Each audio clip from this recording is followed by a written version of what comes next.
Hello guys, welcome back to a new video. আজ চলে গেছিলাম সন্ধ্যাবেলা একটু শপিং করতে স্টাইল বাজারে। মনটার মোটামুটি ভালোই ছিল, তাই প্রীতমের বাবা আমাকে হঠাৎ করে বলল, চল তোকে কয়েকটা জামা কিনে দিই। আমি এক কথাতেই রাজি হয়ে গেলাম, না নিয়ে উপায় আছে।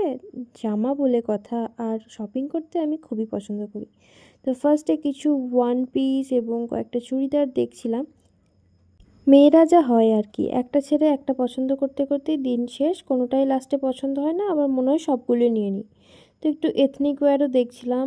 এই আনারকলি স্যুটটা দেখো, এত সুন্দর দেখতে, ফ্রন্টের কাজটা এত দুর্দান্ত, কিন্তু নিতে পারলাম না আনফর্চুনেটলি, কারণ এটার মধ্যে এখনো ট্যাগ লাগানোই হয়নি। ড্রেসটা কিন্তু আমার খুবই পছন্দ হয়েছিল।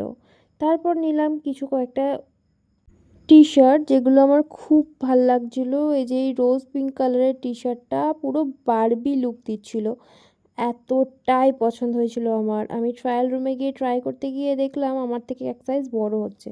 দেন এই টি শার্টটা ট্রাই করলাম, পুরো পিনট্রেস্টি লুক দিচ্ছিল। টি শার্টটা জাস্ট অসাম ছিল। তোমরা কমেন্টে জানিও দুটোর মধ্যে আমি কোনটা নিয়েছি, না দুটোই কিনে ফেলেছি। ট্রায়াল দেওয়ার পর এটা নিয়ে বাড়ি চলে এসেছিলাম। তো চলো দেখা হচ্ছে নেক্সট ভিডিওতে।